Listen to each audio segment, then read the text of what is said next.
All right, everybody. Jack Powers back with another exciting episode of Infamous Federal Prisoners.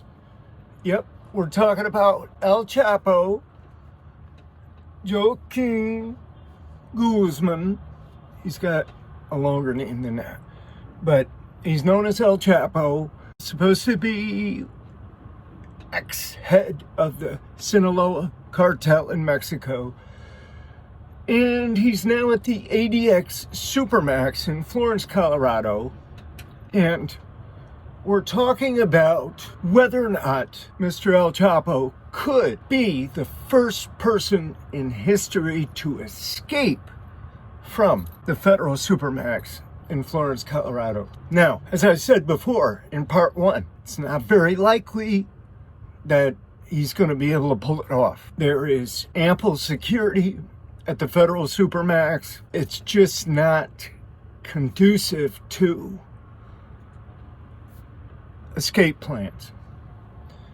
So, and if they, if he had some kind of an illness and they would let him die at the Supermax probably before they would ever take him outside those walls and fences. They would probably just let him die. If they did ever really have to take him out, it would be a secure caravan. Let's say that he had to go to Springfield, Missouri, USP Springfield, for mental health evaluation or something. Let's say he got to the point where he tried to commit suicide or something like that. And, they'd probably evaluate him in-house. The in-house psychologists, not always, but generally are going to go along with what the administration wants them to do or wants them to say. Generally, I'm not saying always, because a lot of times they do go against the administration, but the administration has the final say. Custody has the final say over any kind of programs or any kind of medical, really. So let's say they did decide to send him to USP Springfield in Missouri. That's going to be, I'll tell you what happens, okay? Because I've been there many times from ADX, several times anyway. They'll just come and get you out of your cell like 3 a.m, 3:30, whatever. They'll just come to the Sally Port and they'll say, okay, you're going on a flight. You're leaving. Go ahead and don't worry about anything in your cell. We'll take care of it. And that's always a trick, right? Because you always end up losing everything. And I would suggest to anybody to not listen to them.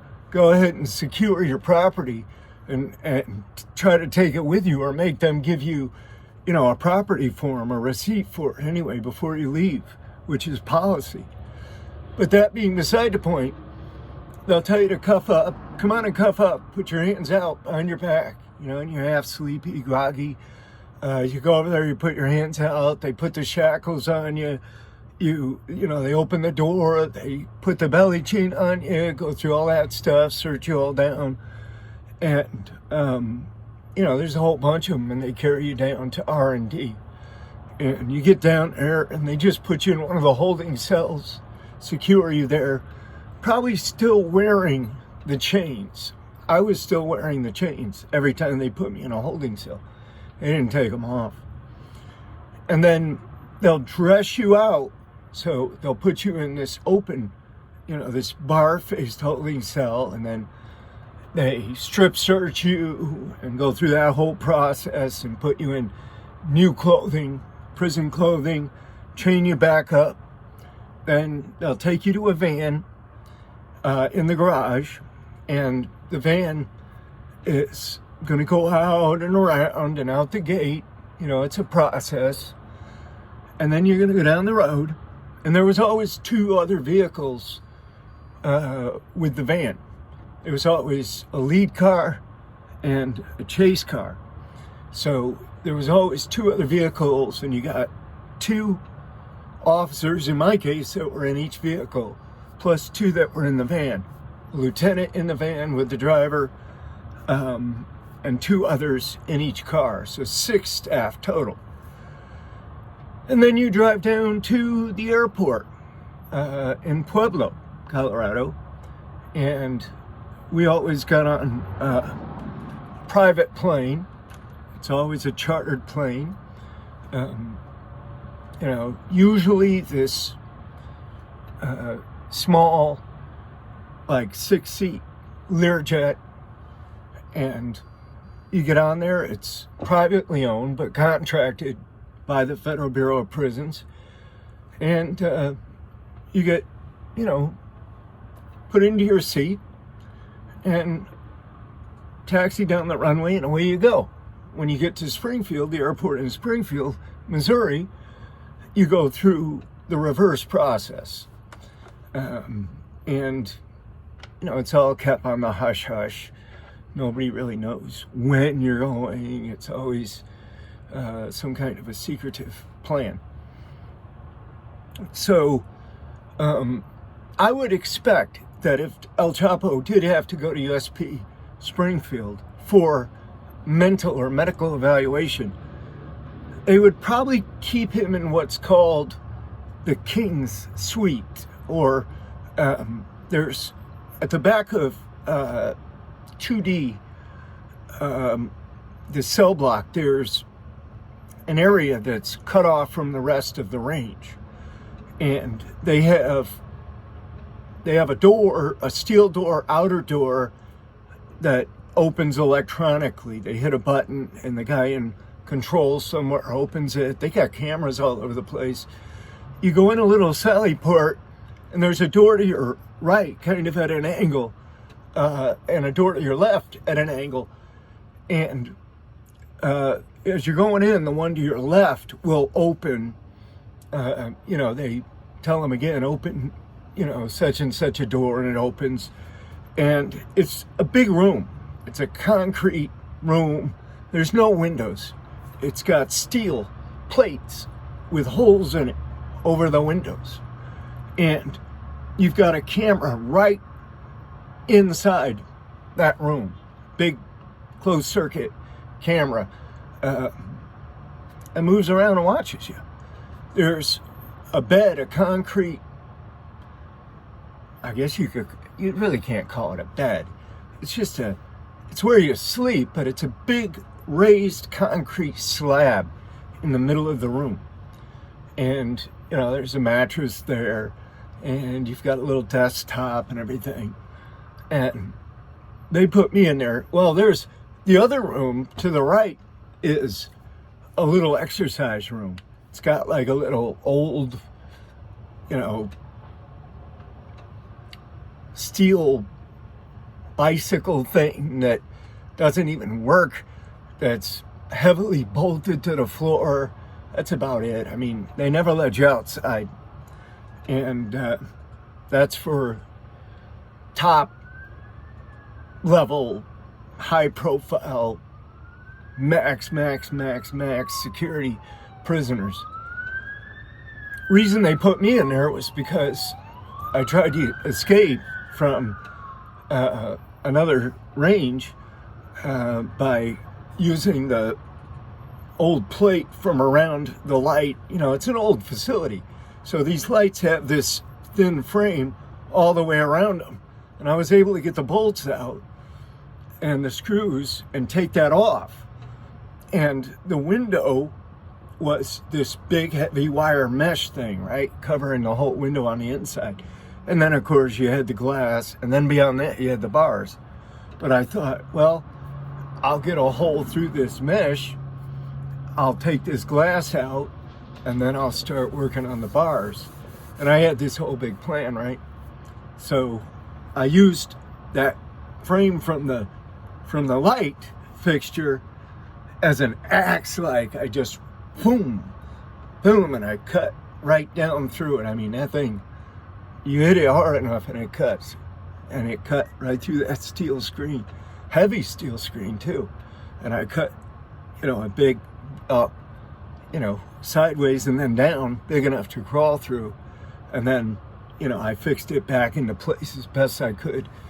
little paper clips and stuff to hold it in there, a little bit of this and that, make it look like it's basically the same. But they found it.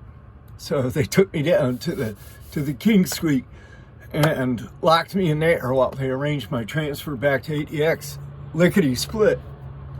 So they put me in there, and I was, just all you can do is just walk around.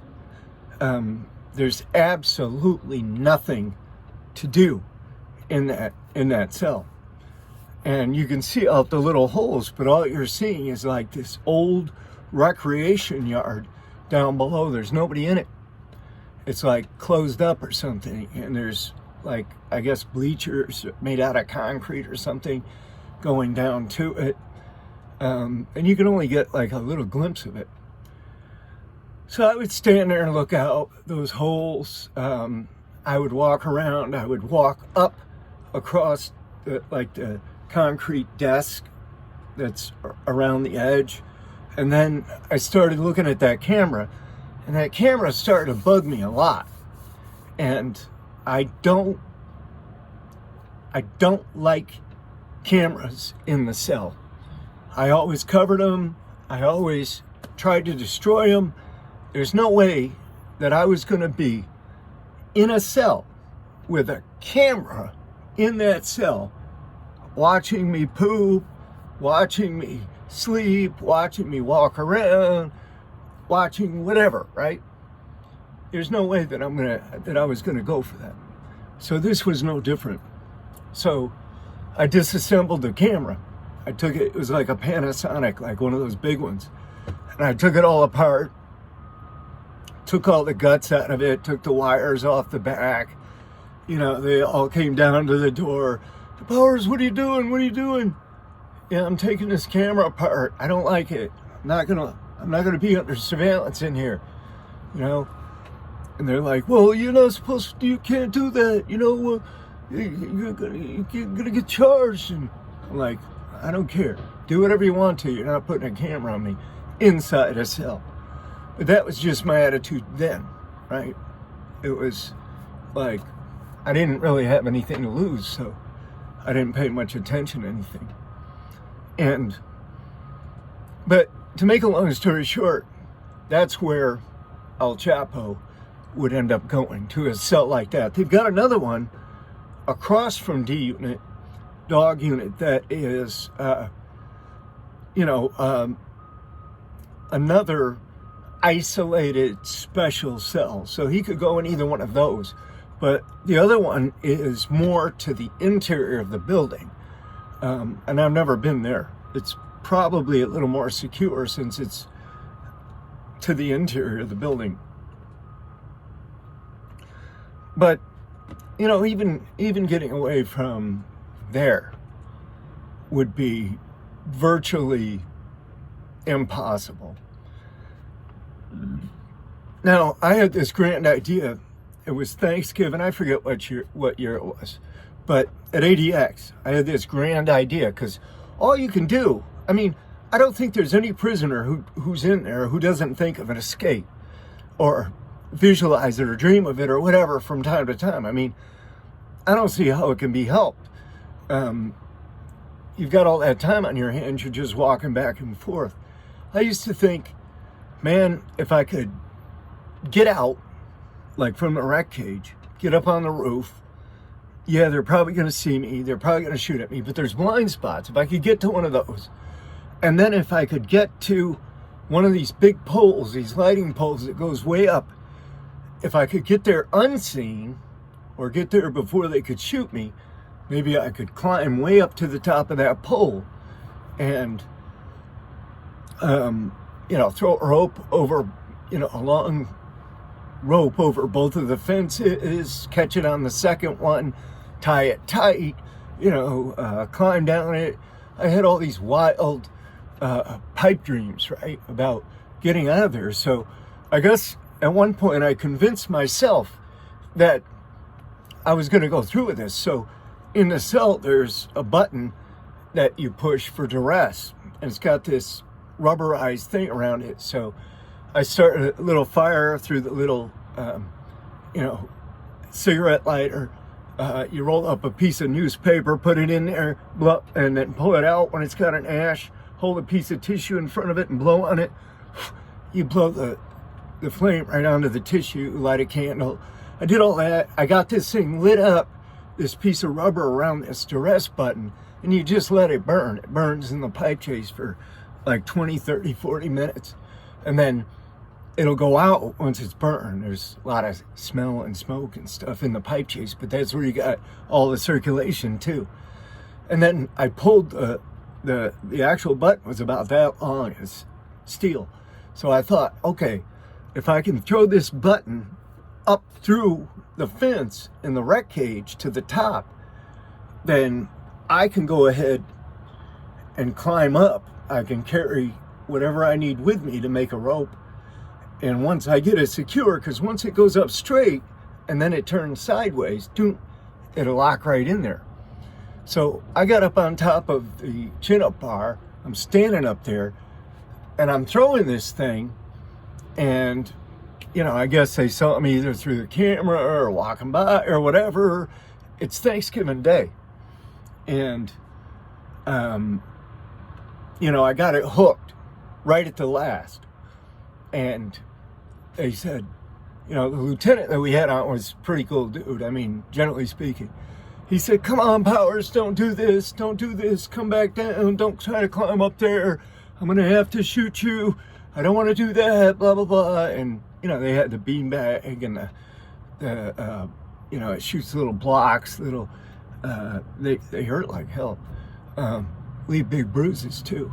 But I wouldn't listen to them. I jumped on it and swung out and started to climb up it. And they came in, open the door. Boom, boom, boom, boom, boom. They shot me down. I kind of just climbed back down a little bit and then just dropped. And they gaffled me up, jumped on me, dragged me off back to the cell. But, El Chapo, I'm not going to say that there's no chance, because there probably is. But I'm an expert on this. I'm an expert on the ADX, on the security there, everything. I mean, on escape generally. And I'm not going to say there's no chance, but, there's not a very good chance. So, that's where I'm going to leave it. And hopefully you will purchase one of my books. Hopefully you will hit that subscribe button. Hopefully you will tune in next time for another great episode. And I will see you then, my friends. Thank you for tuning in.